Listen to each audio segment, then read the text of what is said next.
नमस्कार। मेरा नाम है रोहित दुबे और आज मैं आपको सुनाने जा रहा हूँ श्री राजेश पांडे द्वारा लिखी वर्चस्व का पहला अध्याय। खुशनुमा से खूननुमा। वह शहर जिसकी शामें खुशनुमा होती थीं, उस शहर की आज की शाम खूननुमा हो चुकी थी। यह शाम 13 जनवरी 1997 की थी। सर्दी बहुत थी और हवाएं अपनी ठंडी लटें बिखेर रही थीं। सर्दी ज्यादा हो तो भी उत्तर प्रदेश की राजधानी लखनऊ की शाम किसी भी मायने में कम हसीन होने का एहसास कराना नहीं भूलती थी। अदब और तहजीब के शहर लखनऊ की शाम थी। लखनऊ हम पर फिदा और हम फिदाए लखनऊ। इस शहर की शामों को दहशत और खौफ से भर देने का नापाक मंसूबा बना लिया गया था। रात के लगभग 8 बजे वायरलेस पर संदेश आने लगे। लखनऊ के लाटूश रोड कैसरबाग में एक आदमी की गोलियों से भूनकर हत्या कर दी गई थी। जब वायरलेस सेट पर यह सूचना प्रसारित हो रही थी, तब राजेश पांडे वजीरगंज से कैसरबाग की तरफ आ रहा था। आनंद फानंद में वह भागकर उस जगह पहुंचा जहां यह घटना हुई थी। वहां काफी भीड़ जमा थी। उस भीड़ के बीच एक व्यक्ति की लाश पड़ी थी। उसका शरीर गोलियों से छलनी कर दिया गया था। पुलिस के जो कांस्टेबल्स मौके पर सबसे पहले पहुंचे थे, गोलियों के खोखे खोज खोज कर निकाल रहे थे। राजेश पांडे के वहां पहुंचते ही उसे बताया गया कि यह लाश विवेक श्रीवास्तव की है। वो लखनऊ का एक पुराना और सबसे बड़ा लॉटरी का व्यवसायी था। शरीर पर पड़े गोलियों के निशान देखकर राजेश पांडे हैरान था। वह समझ नहीं पा रहा था कि माजरा क्या है। वह सोचने लगा कि किसी व्यक्ति को मारने के लिए इतनी गोलियों की जरूरत क्यों पड़ी। दूसरा सवाल उसके जहन में आया कि शहर के इस सबसे भीड़ भाड़ वाले इलाके में किसी शख्स ने इतने इत्मीनान से अनगिनत गोलियां चलाई कैसे होंगी। बहरहाल पुलिस की कार्यवाही शुरू हुई और लाश को पोस्टमार्टम के लिए भेज दिया गया। मृतक के घर वालों से संपर्क किया गया और मुकदमा लिखाने की बात कही गई। यह बात और वारदात यहीं खत्म हो गई। महीना और साल यही था, बस तारीख बदल गई थी। इसी महीने की 24 तारीख को उत्तर प्रदेश की राजधानी लखनऊ की व्यस्ततम जगह टेढ़ी पुलिया के इलाके में टीटू सरदार और उसके अन्य साथियों की एक चेंबर में घुसकर हत्या कर दी। यह भी शाम के तकरीबन 8 बजे की बात थी। पुलिस का काम बढ़ना लाजमी था। एक ही समय में राजधानी में दो दो हत्याएं हुई थीं। सरकार और पुलिस महानिदेशक ऑफिस से निर्देश पर निर्देश आने लगे और राजधानी पुलिस पर दबाव बढ़ने लगा। वारदात की जगहों से बटोरे गए खोखे मिलान के लिए फॉरेंसिक लैब भेजे गए।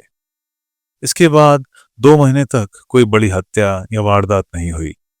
जैसा कि पुलिस, पत्रकार और पुलिस को समर्थन करने वाले राजनेता हमेशा करते हैं, ऐसी बातें होने लगी थीं कि इन वारदातों को अंजाम देने वाला कोई बाहर का गैंग था। इसमें थोड़ा वक्त लगेगा और पता चल जाएगा।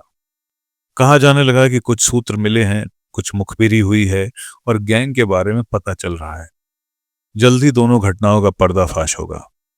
तभी 31 मार्च 1997 को लखनऊ के ट्रांसगोमती इलाके के इंदिरानगर इलाके में, जो कि पर्याप्त विकसित और लखनऊ का सबसे शांत इलाका माना जाता रहा है, वहां एक घटना हुई और बदलता बसंती मौसम इस भयानक त्रासदी का गवाह बन गया।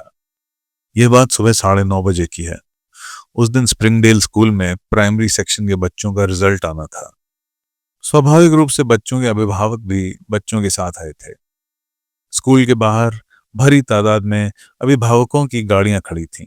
छोटे छोटे बच्चे स्कूल की ड्रेस पहने अपने माँ बाप की उंगलियां पकड़े हुए गेट के बाहर निकल रहे थे या अंदर जा रहे थे। तभी गोलियों के तड़तड़ाने की आवाज आनी शुरू हुई। गोलियों की आवाज सुनकर लोगों ने जानने समझने की कोशिश की कि यह सब हो क्या रहा है। सफेद कुर्ता पैजामा पहने एक व्यक्ति बीच सड़क पर औंधे मुंह गिरा पड़ा था। एक महिला और उसके साथ का एक बच्चा भी, जो उस व्यक्ति के साथ चल रहे थे, अपनी जान बचाकर आगे की तरफ भागे। मारने वाले 3 लोगों ने उस औंधे पड़े व्यक्ति पर कार्बाइन और पिस्टल से सिर और पीठ पर ताबड़तोड़ गोलियां चलाईं। गोलियां चलाने के बाद वे लोग लगभग 10 कदम वापस गए और फिर अचानक लौट आए। उनमें से एक स्मार्ट सा दिखने वाला लंबे कद काठी का आदमी खून से लथपथ उस व्यक्ति के करीब आया। उस लंबे से आदमी ने जीन्स, टी शर्ट और एक महंगा स्पोर्ट शू पहन रखा था। उसके दोनों हाथों में पिस्टल थी। उसने औंधे पड़े हुए उस व्यक्ति को पैर से सीधा करने की कोशिश की, लेकिन जब वह कामयाब न हुआ तो उसके साथ के एक व्यक्ति ने उसकी मदद की और दोनों ने मिलकर उसे बड़ी बेदर्दी से खींचकर सीधा किया। वहीं पर खड़े होकर जल्दी से उन्होंने दोनों पिस्टल की मैगजीन बदली। साथ वाला व्यक्ति, जो छोटे कद का था लेकिन ज्यादा तेज तर्रार दिख रहा था, उसने स्टेनगन की मैगजीन बदली। लंबे कद काठी के उस आदमी ने जोरदार आवाज में गाली देते हुए कहा, चा, बहुत घूर घूर कर देखता था। यह कहने के बाद उसने उसकी दोनों आंखों में 5-5 गोलियां और दाग दी। इस पूरी घटना को स्कूल के लगभग 100 से ज्यादा मासूम बच्चे और उनके माँ बाप सांसें थामकर स्कूल की बाउंड्री के अंदर से खौफजदा होकर देख रहे थे। आंखों में गोली मारते समय जब उसके शरीर में कुछ हरकत सी हुई तो उस लंबे कदकाठी वाले स्मार्ट आदमी ने चिल्लाते हुए कहा, साला इस बार भी बच जाएगा। हार्ट किधर होता है, दाईं तरफ या बाईं तरफ? इतना सुनकर छोटे कदकाठी के दूसरे व्यक्ति ने उसके सीने के दोनों तरफ 10-10 गोलियां चलाईं। अब उनकी दूसरी मैगजीन भी खाली हो चुकी थी। गोलियों से छलनी हो चुके व्यक्ति को उसने जोर जोर से गालियां दी और उस पर थूका। इसके बाद दोनों तेज तेज कदमों से चलते हुए लगभग 100 कदम दूर खड़ी अपनी गाड़ी तक गए और इत्मीनान से वहां से निकल गए। जिसकी जघन्य हत्या हुई थी वह कोई और नहीं बल्कि पूर्वी उत्तर प्रदेश के सबसे बड़े माफिया वीरेंद्र प्रताप शाही थे, जिनके बारे में कभी ना तो पुलिस ने यह सोचा था और ना ही उनके समर्थकों ने कि उनकी हत्या इस तरह कर दी जाएगी। वीरेंद्र शाही की हत्या की खबर पूरे उत्तर प्रदेश में जंगल की आग की तरह फैल गई। मौके पर पहुंचकर पुलिस अधिकारी और उनके साथ चल रहे तमाम सिपाही फिर से खोखा बीनने में लग गए और घंटों खोखे और कारतूस बीने गए। प्रत्यक्षदर्शी लोगों से बात करने की कोशिश की गई, लेकिन इस विभत्स दृश्य को देखने के बाद लोग इतने डरे सहमे थे कि कुछ भी बोलने को तैयार नहीं हुए। सबकी जुबान पर मानो ताले लगे हुए हों। वीरेंद्र शाही का मृत शरीर पोस्टमार्टम के लिए भेज दिया गया। पहले से ही दबाव में चल रही लखनऊ पुलिस और दबाव में आ गई। वीरेंद्र प्रताप शाही के अंतिम संस्कार में बहुत बड़ी संख्या में गोरखपुर से उनके परिजन और ढेर सारे समर्थकों के साथ ही राजनीतिक दलों के अनेक लोग भी इकट्ठा हुए। इसमें भारी पुलिस बल भी लगाया गया। वरिष्ठ अधिकारी अपने कार्यालय से ही अंतिम संस्कार के लिए कानून व्यवस्था कायम रखने की ड्यूटी में लगे हुए पुलिसकर्मियों से यह जानने का प्रयास करते रहे कि वहां से कुछ पता चल सके कि यह हत्या किसके द्वारा की गई है। ज्यादातर लोगों ने यह कयास लगाया कि यह हत्या वीरेंद्र शाही के परंपरागत दुश्मन और गोरखपुर के ही हरिशंकर तिवारी के लोगों ने की होगी। इससे पहले भी वीरेंद्र शाही पर गोरखपुर में गोलघर के पास 2 बार हमले हो चुके थे। उनकी कार पर ताबड़तोड़ गोलियां चलाकर उन्हें मारने की कोशिश की गई थी, किंतु उसमें वीरेंद्र शाही बाल बाल बच गए थे। उन घटनाओं को भी हरिशंकर तिवारी के ही मत्थे मढ़ा गया था। वीरेंद्र शाही के उस अंतिम संस्कार में ही शामिल किसी सगे संबंधी ने अपने जानने वाले एक सब इंस्पेक्टर को बताया कि यह गैंग बिहार का है, रेलवे के ठेकों का झगड़ा है और पिछले 6 महीने से कोई श्री प्रकाश शुक्ला नाम का व्यक्ति इसे फोन पर धमकाता रहा है। वह बार बार कहता था कि होली से पहले इसे मार देंगे। उस व्यक्ति ने बहुत दृढ़तापूर्वक कहा कि हरिशंकर तिवारी के लोगों में कोई इतना दुस्साहसी नहीं है जो इतने इत्मीनान और इतने विभत्स तरीके से शाही की हत्या कर सके। जब राजेश पांडे को यह जानकारी मिली तो उन्होंने उस सब इंस्पेक्टर को बुलाकर यह जानने की कोशिश की कि इतनी गंभीर बात उसे किसने बताई। तमाम पुलिसिया पैंतरों के बाद भी उस इंस्पेक्टर ने ना तो जानकारी देने वाले का नाम बताया और ना ही कोई जानकारी दी। वह बार बार यही कहता रहा, मारने वाले बहुत खूंखार अपराधी हैं और वो जानकारी देने वाले को मार देंगे। तब पहली बार श्री प्रकाश शुक्ला का नाम पुलिस की जानकारी में आया। इसके बाद गोरखपुर के अधिकारियों से जानने की कोशिश की गई कि यह श्री प्रकाश शुक्ला है कौन और कहाँ का रहने वाला है। काफी छानबीन के बाद यह पता चल पाया कि यह मामखोर गांव का रहने वाला एक नौजवान लड़का है जिसकी उम्र महज 22-23 वर्ष रही होगी। वो असलहों का शौकीन है और ज्यादातर बिहार में रहता है। इसके अलावा उसके बारे में कोई खास जानकारी प्राप्त नहीं हुई। वीरेंद्र प्रताप शाही की पोस्टमार्टम रिपोर्ट में गोलियों के कुल 126 निशान थे। कुछ गोलियों के भीतर जाने के और कुछ गोलियों के बाहर आने के थे। वीरेंद्र शाही का मारा जाना अपराध जगत के लिए एक बहुत बड़ी घटना थी और यह पुलिस के लिए एक भयंकर चुनौती थी। वीरेंद्र शाही पूरे पूर्वी उत्तर प्रदेश और उससे सटे हुए बिहार के जिलों में बहुत जाना पहचाना नाम था। उत्तर पूर्व रेलवे का मुख्यालय होने के कारण उत्तर पूर्व रेलवे के अधीन बिहार का बड़ा हिस्सा और पूर्वी उत्तर प्रदेश रेलवे टेंडर और रेलवे से संबंधित गतिविधियों का सबसे बड़ा केंद्र गोरखपुर था। रेलवे के टेंडर से मिलने वाली ठेकेदारी कम समय में ज्यादा पैसे बनाने का एक बहुत बढ़िया जरिया थी। कम समय में ज्यादा पैसे बनाने का एक बहुत बड़ा जरिया था। उस समय जब सरकारी कामों के लिए टेंडर की योजना शुरू हुई थी तो टेंडर या तो वीरेंद्र प्रताप शाही के आदमी हथिया लेते थे या हरिशंकर तिवारी के लोग। हाथों हाथ यह टेंडर 10-15% कमीशन पर अपने अपने आदमियों को दे दिए जाते थे। धीरे धीरे टेंडर को पूल करने का यह काम अन्य सरकारी विभागों में भी शुरू हो गया, जिसमें लोक निर्माण विभाग, सिंचाई, नगर निगम, वन, खनन और बहुत से छोटे मोटे विभाग शामिल थे। इन विभागों के कंस्ट्रक्शंस, मेंटेनेंस और सप्लाई के टेंडर या तो हरिशंकर तिवारी के लोगों के पास जाते थे या फिर वीरेंद्र शाही के गुर्गों के पास। सरकारी विभागों के इन्हीं टेंडरों को लेकर गोरखपुर और उसके आसपास के जिलों में इतना खून खराबा हुआ और दिन दहाड़े इतनी हत्याएं हुई कि गोरखपुर को देश का क्राइम कैपिटल कहा जाने लगा। उत्तर प्रदेश के तत्कालीन मुख्यमंत्री वीर बहादुर सिंह गोरखपुर के रहने वाले थे और वे इस बढ़ते अपराध से परेशान हो चुके थे। उत्तर प्रदेश के इतिहास में यह पहला मौका था जब पूरे पूर्वी उत्तर प्रदेश और बिहार में अपराध जातिगत आधार पर हो रहा था। ठाकुर जाति के अपराधियों का हित और संरक्षण वीरेंद्र प्रताप शाही करते थे और ब्राह्मण अपराधियों के हितों का संरक्षण का जिम्मा हरिशंकर तिवारी उठाया करते थे। इस माफिया गैंगवॉर को रोकने के लिए तत्कालीन मुख्यमंत्री वीर बहादुर सिंह ने ही उत्तर प्रदेश गुंडा अधिनियम बनाया। इससे थोड़ा बहुत सुधार तो हुआ और छोटे मोटे अपराधियों पर अंकुश भी लगाया जा सका। इसी समय बिहार के कुछ माफिया गैंगों ने रेलवे टेंडर में हस्तक्षेप करना शुरू कर दिया। वे अपने कुनबे के साथ टेंडर के दिन गोरखपुर आ जाते थे, लेकिन उनको सबसे ज्यादा प्रतिरोध वीरेंद्र प्रताप शाही के लोगों से करना पड़ता था और रेलवे ऑफिस के सामने गोलियों की आवाजें आम बात हो गई थी। सूरजभान बिहार का एक बाहुबली था। वह बिहार के पटना जिले में मुकामा का रहने वाला था और रेलवे के ठेके लिया करता था। ठेके लेने के लिए 10-15% कमीशन शुरुआत में ही देना पड़ता था, जिसके बाद लाभ कम हो जाता था। ऐसे में सूरजभान अपने गैंग के साथ गोरखपुर में रुककर ऐसी संभावनाएं तलाश करने लगा कि उसे गोरखपुर के रहने वाले किसी ऐसे व्यक्ति का साथ मिल जाए जो प्रभावी रूप से वीरेंद्र शाही के गुंडों से मुकाबला कर सके। ऐसे ही एक दिन सूरजभान ने किसी बड़े टेंडर के लिए रेलवे मुख्यालय के बाहर टेंडर लेने की नाकाम कोशिश की।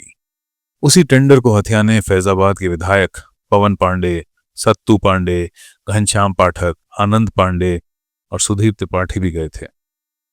रेलवे कार्यालय के गेट पर ही वीरेंद्र प्रताप शाही के लोगों ने अंधाधुंध फायरिंग शुरू कर दी। सूरजभान और उसके सहयोगी वहां से भाग निकले। पवन पांडे के सहयोगी भी वहां से जान बचाकर भागे। रास्ते में भागते समय सूरजभान की मुलाकात पवन पांडे से हुई।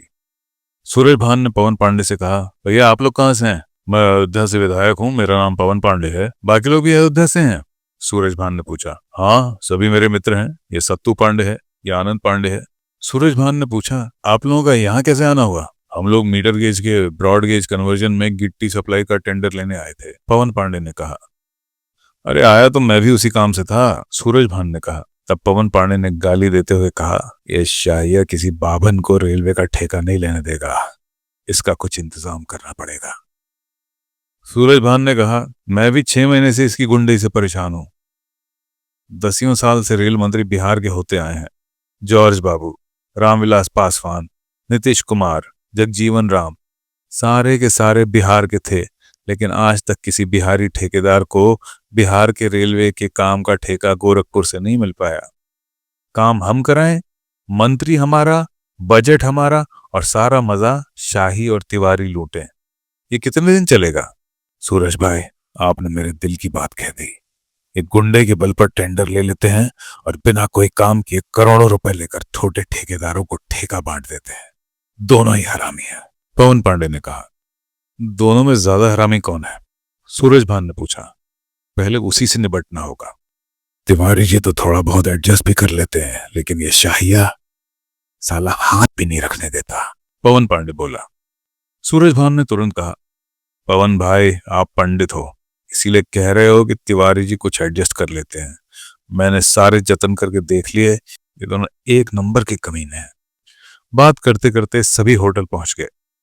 पवन पांडे ने होटल के नीचे सूरज भान को नमस्कार किया और कहा, अगर आपको ना कोई फोन नंबर हो तो दे दीजिएगा, मिलकर काम करना होगा। आइए कमरे में बैठकर बात करते हैं, सूरज भान बोला। पवन पांडे थोड़ी हिचकिचाहट में बोले, फिर कभी बात कर लेंगे, हो सकता है हम मोकामा ही आ जाएं। पवन भाई इतना ज्यादा वक्त नहीं है, 20 दिन बाद फिर सप्लाई का टेंडर है, साथ ही साथ बिहार के 5 छोटे रेलवे स्टेशनों के विस्तार का भी टेंडर है। कुल मिलाकर पूरा टेंडर 100 करोड़ रुपए से ऊपर का है, सूरज भान ने बताया। इतना सुनकर पवन पांडे ने अपने लोगों को इशारा किया और सारे लोग होटल के भीतर आ गए और एक ही कमरे में बैठकर बातचीत शुरू हुई। पवन भाई पहले तो ये बताओ कि असले कौन कौन से हैं? सूरज भान ने पूछा। 9mm पिस्टल, एक स्टेन, बाकी 315 बोर की राइफलें। छोटे असलहों की फिलहाल कोई कमी नहीं है, पवन पांडे ने जवाब दिया। इन असलहों से इनसे पार पाना बहुत मुश्किल है, सूरज भान ने कहा। बिना एके के इनसे पार नहीं पाओगे। एके की आवाज और मार बेहोशी का इंजेक्शन है। सामने वाला 10 मिनट तक अपने असलहे पर हाथ भी नहीं लगा पाता, पवन ने जवाब दिया। इधर तो कहीं नहीं मिलती और हमने तो देखी भी नहीं है। हम 4 AK-47 देंगे, सिर्फ इसी शर्त पर कि अगले टेंडर पर यह बचना नहीं चाहिए, सूरज भान ने कहा। ठीक है, कहां से दिलाओगे? पवन पांडे ने पूछा। सूरज भान ने कहा, अभी मेरे साथ चलो, मकामा में मेरे घर पर चारों रखी हैं। पवन पांडे ने कहा, कल मेरी रिश्तेदारी में एक शादी है, अभी तो नहीं चल सकता, लेकिन अगले टेंडर से पहले जरूर। सूरज भान ने अपना लैंडलाइन नंबर दिया और कहा, आने से पहले इस पर फोन कर लेना, जो भी फोन उठाए उसे बताना कि दादा से बात करनी है। अशोक सिंह गोरखपुर से बोल रहा हूं। पवन पांडे ने अपनी डायरी में यह नंबर नोट किया और सवाल किया, मैं समझा नहीं कि अशोक सिंह के नाम से क्या फोन करना है? पवन भाई आप विधायक हैं, लोग आपको जानते हैं, अपना नाम बताएंगे तो हमारे आसपास रहने वाले भी अपना दिमाग चलाने लगेंगे, सूरज भान बोला। पवन पांडे ने कहा, ठीक है, और वह अपने काफिले की 5 गाड़ियों के साथ वहां से निकल गया। 4 घंटे बाद सूरज भान अपने काफिले के साथ पटना वापस चला गया। 4 दिन बाद सत्तू पांडे, राजन तिवारी, श्री प्रकाश शुक्ला, आनंद पांडे और सुधीर त्रिपाठी पवन पांडे के आवास पर बैठे हुए थे। सत्तू पांडे ने बात छेड़ी और पवन पांडे से कहा, भाई जो बिहारी उस दिन गोरखपुर में मिला था वह AK-47 की बात कर रहा था। आपको क्या लगता है कि ऐसे ही भौकाल बना रहा था कि कुछ दम भी है? उसे चलाने की तो छोड़ो, AK-47 हमने देखी भी नहीं है और वह 4 AK देने की बात कर रहा है। पवन पांडे ने जवाब दिया, सत्तू भाई मैं बेवकूफ नहीं हूं कि किसी के भरने से ऐसे ही आ जाऊंगा। मैंने भी लोगों से पता किया है, आदमी वजनदार है, इसमें कोई लोटा नहीं है। अब कितनी AK-47 उसके पास है यह तो जानने पर ही पता चलेगा। पवन पांडे ने जेब से अपनी डायरी निकाली और देखकर बताया, उसने अपना नंबर दिया था, बात करो और पूछो कि हम लोग कब आ जाएं। यहाँ सवाल 4 AK-47 का नहीं है, सवाल 100 करोड़ के टेंडर का है। एक बार टेंडर मिलने लग जाए तो AK-47 मशीन गन सब अपने पास होंगी। ठीक है भैया, मैं इतनी अच्छी तरह बात नहीं कर पाता, श्री प्रकाशवा से बात कराते हैं, सत्तू बोला। ठीक है, कहते हुए पवन पांडे डायरी में जोर जोर से नंबर पढ़ने लगा और श्री प्रकाश शुक्ला ने अपने हाथ पर वह नंबर लिख लिया। पवन पांडे के ऑफिस में लगे फोन से वह नंबर लगाया गया। एक ही बार में फोन उठ गया। श्री प्रकाश ने कहा, मैं फैजाबाद से अशोक सिंह बोल रहा हूं, दादा से बात करा दीजिए। 2 मिनट बाद सूरज भान लाइन पर आया। श्री प्रकाश ने फोन पवन पांडे की तरफ बढ़ा दिया पवन पांडे ने दुआ सलाम के बाद पूछा, भाई हम लोग कब तक जाएं? उधर से जो भी जवाब आया सुनकर पवन पांडे ने कहा, ठीक है, और फोन रख दिया। फोन रखने के बाद पवन पांडे ने कहा, वह परसों बुला रहा है, 2 गाड़ियां हैं, एक गाड़ी सत्तू ले आए और परसों चलते हैं। 3 दिन बाद ये सारे लोग मोकामा पहुंच गए। 3 जगहों पर इन लोगों से आवश्यक पूछताछ और जांच पड़ताल की गई और इसके बाद सूरजभान के आदमी सभी लोगों को घर ले आए। बातचीत के बाद सूरजभान ने इशारा किया और उसका एक आदमी एक काले रंग का क्रिकेट किट बैग लेकर आया। सूरजभान ने एक एक करके 4 AK-47 निकाली और सबको दिखाई। सबने बारी बारी से AK-47 हाथ में लेकर देखी। सूरजभान ने कहा, ज्यादा लंबी बातचीत से कोई फायदा नहीं है, बात मुद्दे की करते हैं। अभी मैं 2 AK-47 दूंगा। शाम हो चली है, घर के पीछे गंगा नदी बहती है, खाना खा लो और मेरे साथ गंगा के तट पर चलो। वहीं इसका इस्तेमाल भी 10 मिनट में बता दूंगा। 2 AK-47 लेकर तुम लोग चलो, 2 मैं खुद टेंडर वाले दिन लेकर आऊंगा। अगर काम हो गया तो ये दोनों AK-47 हमेशा के लिए दे दूंगा, और काम नहीं हुआ तो वह दोनों भी अपने साथ वापस ले जाऊंगा। फिर जब भी आप लोग बताएंगे मैं चारों लेकर आ जाऊंगा। यह ध्यान रहे कि यह काम होना ही है। एक बात और पवन भाई, आप देख लीजिएगा, जिसके पास जिगरा हो AK-47 वही चलाए। पवन ने तुरंत कहा, यह श्री प्रकाश शुक्ला है जिसने आपसे बात की थी। एक इसे दे देंगे और एक आनंद पांडे चला लेगा। कौन श्री प्रकाश शुक्ला? सूरजभान ने पूछा। दादा, मैं ही हूं, श्री प्रकाश तुरंत बोला। आपने जो नाम बताया था उसी नाम से मैंने फोन किया था। अशोक सिंह? जी दादा जी। तुम्हारा नाम बहुत लंबा है, इतने लंबे लंबे नाम बोलने की आदत नहीं है। अब से मैं तुम्हें अशोक सिंह ही कहूंगा, और तुम्हें जब भी बात करनी हो तो अशोक सिंह के नाम से ही बात करना, ठीक है? सूरजभान ने कहा। दोनों AK-47, उसकी भरी हुई मैगजीन और 100 कारतूस लेकर पवन पांडे मोकामा से 3 गाड़ियों के साथ रवाना हो गया। रास्ते में श्री प्रकाश ने पूछा, किन किन रास्तों से जाना ठीक होगा, कहीं रास्ते में चेकिंग न मिले। तब यह तय पाया गया कि सभी लोग पहले पवन पांडे के आवास अयोध्या चलेंगे, फिर वहां से अपनी अपनी जगह पर जाएंगे। रेलवे के टेंडर की अगली तारीख 2-3 महीने के लिए टाल दी गई और यह 24 अक्टूबर 1996 निर्धारित की गई।